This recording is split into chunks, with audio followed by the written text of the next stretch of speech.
마태복음 24장 15절에서 22절입니다. 그 마지막 때에 일어날 일들을 말씀하신 겁니다.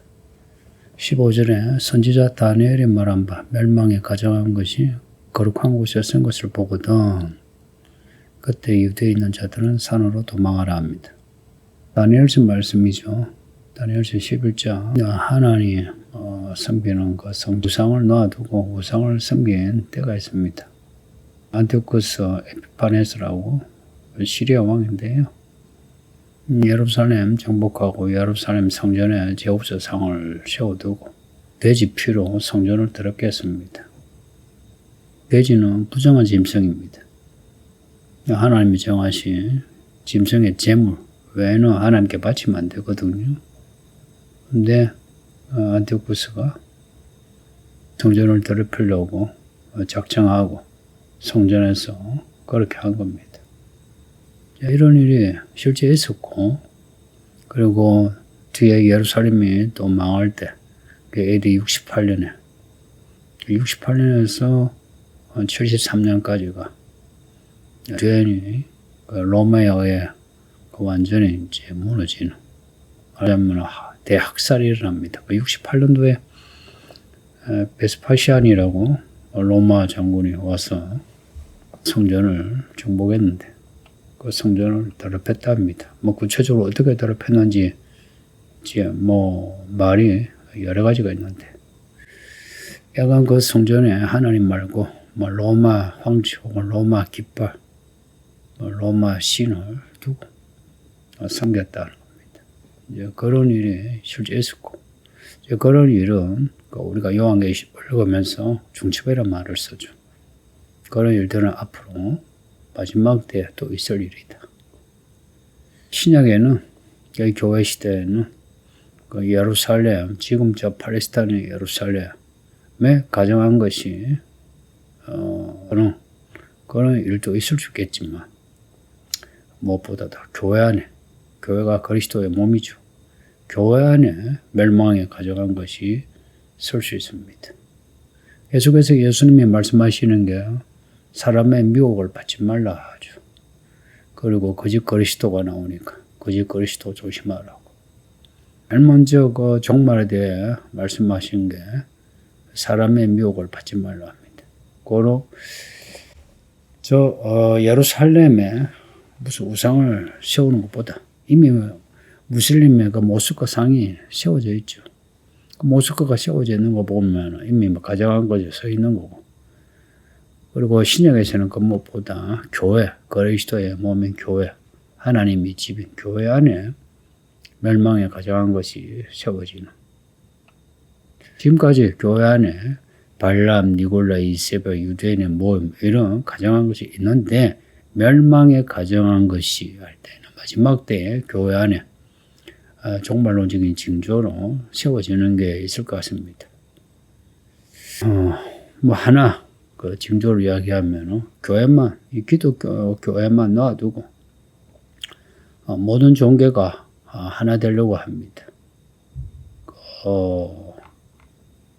이 세계에 교회라고 할 수 있는 게 천주교 있고 기독교 있고 정교회 있고 유대교 있고 있는데 실제로 개신교는 얼마 되지 않습니다.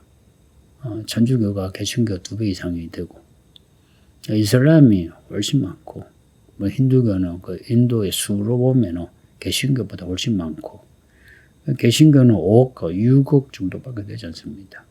근데 천주교가 원래는 교회라 하죠. 그 말씀을 믿다가 말씀을 놔두고 전통과 우상을 섬기는 교회가 된 게 천주교입니다. 그리고 정교회나 성공회 다 비슷하고 그 유대교는 교회라 할 수 없고 근데 이 교회 얼마 안 되는 교회조차 지금 멸망에 가져간 것이 세워질 가능성이 있습니다. 왜냐하면 여러분도 아시는 것처럼 말씀을 따르고 말씀이 왕성한 교회가 많지 않습니다. 말로는 말씀하지 실제로는 성경을 덮어두고 세상을 쫓아가죠. 오죽했으면 교회 유명한 목사들이 똑같이 하는 말이 교회가 살려면 시대를 따라가야 된다고 그래요. 이 시대에 부응해야 된다. 성경에 그런 말씀 없어요. 오히려 이 세상에 소금과 빛이라 되라. 어떻게? 뭐 이런저런 뭐 복지 사업하고 구제하고 이런 게 아니고요. 그 말씀으로 살아가면 그게 소금과 빛입니다. 그러니까 우리 개개인의 말씀으로 살아가면 그게 이제 교회다움이에요. 근데 이제 그런 교회다움이 사라지고 교회, 그리스도의 몸된 교회에서 그리스도가 아니고 저 그리스도가 교회에 들어오는 겁니다. 그게 종교 통합으로 뭔가가 세워질 것 같습니다. 그래서 지금 보수적인 교회는 반사회적인 교회로 욕을 먹고 앞으로는 박해도 받을 수 있습니다. 이번에 코로나 때 그런 일이 있었죠. 예배하면 예배한다고 언론과 정부가 교회를 얼마나 때렸습니까? 교회 안에서도 정신없는 성도들이 교회가 예배한다고 지가 예배하면서 예배하는 교회를 고발하고 그리고 예배하는 교회를 떠나고 이런 일이 대대적으로 일어납니다. 이러한 때에 어찌해야 되느냐. 유대에 있는 자들은 산으로 도망하라 합니다. 17절에는 바깥에 있거나 뭐 지붕 위에 있거든 집으로 가지 말고 집 안에 물건을 가지러 가지 마라. 그러니까 빨리 도망하라는 겁니다. 18절도 똑같습니다. 밭에 있는 자 겉옷을 가지러 가지 말라는 겁니다. 전쟁이 났는데 피난을 가야 하는데 가재도구를 다 챙겨서 가려고 하면 도망하지 못합니다. 빨리 도망하라는 겁니다. 19절에는 그날에는 아이 뵌 자들과 젖먹이는 자들에게 화가 있다. 실제로 AD 68년부터 70년까지 유대 땅 전체하고 예루살렘이 정복당할 때에 이 전쟁의 소식을 듣고 빨리 도망을 한 사람은 살아남았어요. 그러나 도망가지 못한 사람, 특히 아이 뵌 여자들 실제로 많이 죽었습니다. 근데 이 말씀을 지금 예수님이 하시고 그리고 사도들과 교회 성도들이 이 말씀을 받아들였어요. 그래서 68년도에 로마가 쳐들어왔을 때에 와서 베스파시안이 예루살렘 성전을 더럽혔죠. 어떻게 했던가 하나님의 신성모독한 겁니다. 이걸 한 징조로 보고 기독교인들은 예루살렘을 떠났답니다. 많은 기독교인을 떠났대요. 몇만 명이 떠났답니다. 그리고 그 몇만 명의 성도들은 다 살아났고요. 그러지 않은 유대인들은 예루살렘 안에서 학살당하고 또 뭐 마사도 요새라 어디 가서 이제 도피했지만 거기서도 다 몰살당합니다. 그러나 기독교인은 이 말씀을 그대로 받아들여 살았답니다. 성도님들. 요한계시록 12장을 보면요. 짐승이 교회를 무너뜨리고 박해할 때에 성도들을 이제 죽이려고 할 때 하나님이 큰 독수리 같이 이렇게 성도들을 이렇게 보호하여 어디론가 그 광야로 데리고 가죠. 도피하게 한 겁니다. 그곳에서 양육하게 하시더라. 이 말씀이 요한계시록 말씀 그대로 나오는 겁니다. 그러니 마지막 때에 도망을 준비하세요. 예루살렘에서 순교하겠다. 뭐 좋은 생각인데. 근데 도망하라는데 도망 안 하는 것도 불신앙입니다. 옛날에 창세기에 나오는 롯 이야기 아시죠? 소돔성에서 도망하라 이러는데 롯이 나 이곳에서 순교하겠다. 이상한 거죠. 그죠? 롯의 아내가 뒤를 돌아보다가 소금기둥이 된 거죠. 실제로 마지막 때 소금기둥이 될 성도들이 많을 것 같습니다. 뒤를 돌아보는 거. 성도님들. 마지막 때 큰 어떤 징조들이 있으면 우리가 번 돈, 우리가 소유한 집 이런 거 아까워하지 말고 피하라면 피합시다. 21절에 이는 그때에 큰 환란이 있겠습니다 합니다. 큰 환란. 그 큰 환란이 지금까지 있었던 그런 환란들하고 비교 안 되는 전무후무한 환란이겠죠. 요한계시록 11장, 12장, 13장에 걸쳐 나오는 짐승의 환란입니다. 이제 많은 성도들이 죽어나가요. 다섯째 인해서 순교자들이 빨리 복수해 주세요 할 때에 예수님이 순교자의 수가 차기까지 기다리라 그래요. 그러보면은 박해 가운데 순교하는 성도들이 있으므로 예수님이 이제 오시는 겁니다. 이 큰 환란이 우리를 기다리고 있다는 것은 확실합니다. 지금 뭐 주시는 돈으로 먹고 살고 누리고 놀러도 가고 괜찮습니다. 괜찮은데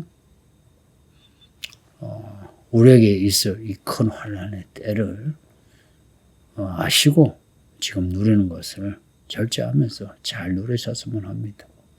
잘 누리란 겁니다. 잘 누리란 거는 지금 주신 것을 누릴 때마다 다시 오실 예수님을 생각하면서 잘 누리란 겁니다. 이 큰 환란은요 후회도 없으리라 전에도 없다. 지금까지의 환란과 비교되지 않는 대환란입니다. 지금 이스라엘 하마스 전쟁, 러시아 우크라이나 전쟁과 비교한다는 그런 환란을 교회가 겪습니다. 저와 여러분. 죽은 뒤에 그런 일이 있으면 좋겠는데 그럴 것 같지는 않습니다. 우리가 살았을 때 그런 일이 있을 것 같습니다. 어떻게 하느냐? 뭐든지요. 징조가 있죠. 밥을 하면은 밥이 다 되면은 뭔가 기미 나죠. 지금 기미 나는 것 같지 않습니까? 밥이 다 됐다. 환란이 다 됐다 하는 것처럼 기미 모락모락 나지 않습니까? 지금 고난이 가까운 겁니다. 그 환란의 때 누가 그 환란 때를 이겨내느냐? 그 환란의 때를 이길 사람이 없습니다. 그래서 22절 보면 참 은혜롭게 그 날들을 감하여 주신다. 감하여 주신다. 그 환란의 기간을 감하여 주신다. 의미도 되겠고 그 환란의 정도를 감하여 주신다.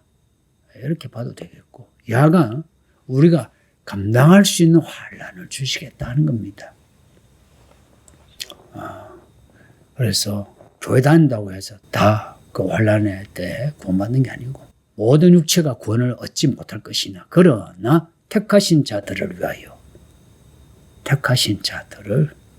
그날들을 감해 주신답니다. 그날 그 환란의 때를 이기는 사람은 하나님의 그 택하심을 입은 사람들. 그래서 그 택하심을 알고 인내한 사람입니다.